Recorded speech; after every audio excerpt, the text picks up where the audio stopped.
If you have more than a certain amount of money sitting in your regular checking or savings account right now, you need to understand something important. You are quietly losing that money in three different ways at the exact same time. And the most dangerous of the three is the one your bank will never warn you about. The moment your balance crosses a certain line, the Internal Revenue Service begins paying attention to you. Your own money starts shrinking in value, and a portion of it stops being protected at all. Your bank has no reason to tell you any of this because every one of those three dangers makes them money and costs you. So today, I am going to give you three things.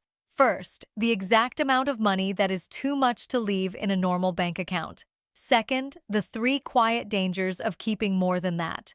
And third, the 5 specific places that careful retirees actually move the rest of their money so that it is safe, protected, and finally earning something instead of sitting still. Stay with me to the end, because that last part is the part nobody explains to you for free, and it is where the real money is. Let me start with the first danger, the one that surprises people the most. Once you hold a large amount of money in one account, you are being watched.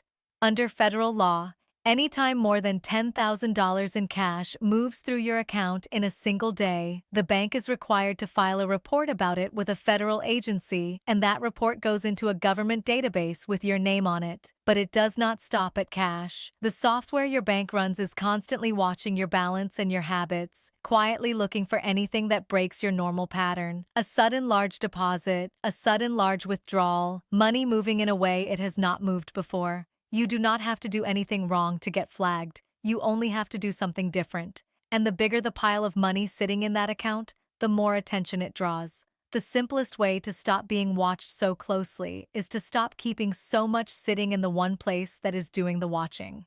The second danger is purely mathematical, and it is robbing you every single month, whether anyone is watching or not. It is inflation, and right now it is running at a little over 4% a year. That means the cost of everything you buy is rising by about 4% every year. Here is the cruel part. The average regular savings account in this country today pays you less than half of 1% in interest. Your money is losing more than 4% of its buying power every year to rising prices, and your bank is paying you almost nothing to make up for it. So if you have $50,000 sitting in a normal savings account, that money is quietly losing close to $2,000 of real spending power every single year, and you did nothing wrong to cause it. You just left the money where the bank wanted it. Meanwhile, that same bank is taking your money and lending it back out to other people at far higher rates and keeping the difference. Your money is doing all the work, and the bank is keeping all the reward. The third danger is the one almost nobody checks until it is too late, and it is about protection. Every account at every bank is insured by the Federal Deposit Insurance Corporation, the FDIC, but only up to $250,000 per person, per bank. If you have more than that amount in a single bank and that bank fails, every dollar above the line is not protected and you can simply lose it. People think bank failures are something from their grandparents' time, but in 2023, this country had 3 of the largest bank failures in its entire history within the span of a few weeks.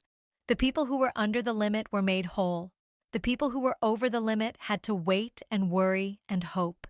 You never want your life savings to depend on hope when staying protected is so easy to arrange. So now the question you have been waiting for: how much is actually too much to keep in a normal bank account? The honest answer that careful planners give is this: keep 3 to 6 months of your regular living expenses in your checking and everyday savings, and not very much more than that. For most retirees, that lands somewhere between $15,000 and $25,000. That is your cushion, your emergency money, the cash you can reach in a moment. Everything above that number does not belong in an account that is watching it, shrinking it, and barely protecting it. Everything above that number should be moved somewhere better. And here are the 5 places that careful people actually move it.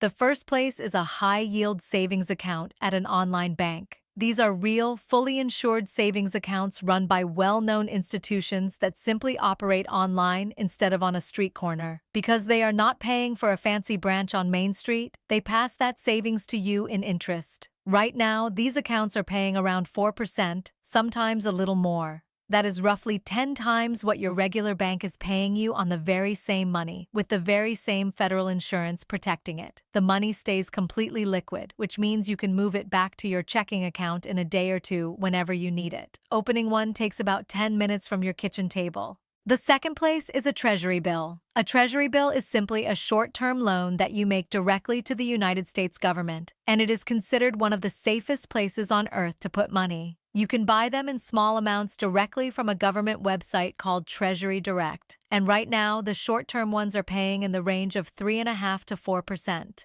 Here is the part most people do not know. The interest you earn on a treasury bill is free from state income tax. So if you live in a state that taxes income, a treasury bill can quietly put more money in your pocket than even a high-yield savings account paying the same rate. You can set them up to mature every few weeks, so you always have money coming available. The third place is a Series 1 savings bond, which is built for exactly this moment in time because it is designed to keep pace with inflation. The interest rate on these bonds adjusts along with the cost of living. So by design, your money does not lose its buying power the way it does sitting in a regular account. You buy them from that same government website, up to $10,000 per person each year. The one rule to know is that you need to leave the money in for at least a year, so this is for savings you will not need right away, not for your emergency cushion.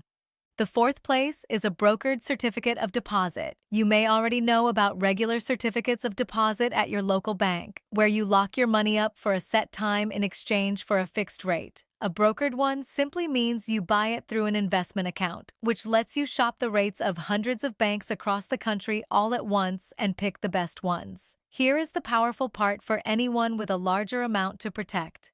Through one single account, you can spread your money across several different banks, 25,000 here, 200,000 there, so that every dollar stays under that $250,000 insurance line at each bank, all of it fully protected, all of it earning a solid fixed rate.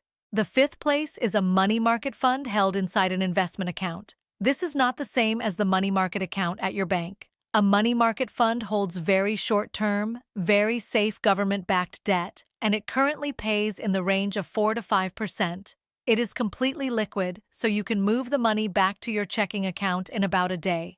There is no lockup period and no penalties for taking your money out whenever you want it. For a retiree, it is one of the simplest places to park larger amounts of cash while still earning a real return on every dollar. Now let me tie this all together, because the thread running through every piece of it is the same. Keeping a large pile of money in a normal bank account does three things to you all at once. It puts you under a watchful eye you never agreed to. It lets inflation quietly eat your savings while the bank pays you almost nothing. And above a certain line, it leaves your money unprotected entirely. The fix for all three is the very same simple move. Keep a few months of expenses in your everyday account and move everything above that into your own name, into accounts that are safer, fully protected, and actually paying you. You are not taking on risk by doing this. You are taking risk off the table and getting paid properly for the first time in years.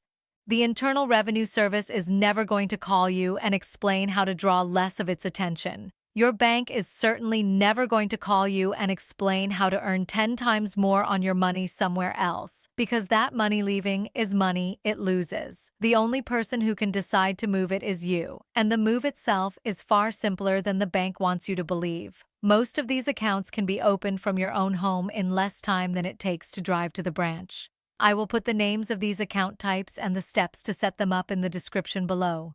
So do one thing for me right now. Send this video to one person you love who is over 60 and still keeps most of their savings sitting in a single checking or savings account at one bank. A parent, a sibling, a friend, someone at church who worked hard their whole life and was simply never told that their own money could be both safer and earning more at the same time. That one share could save them a fortune in lost interest, protect every dollar they have, and quietly take their name off a list they never knew they were on. That is what we are here for. I will see you in the next one.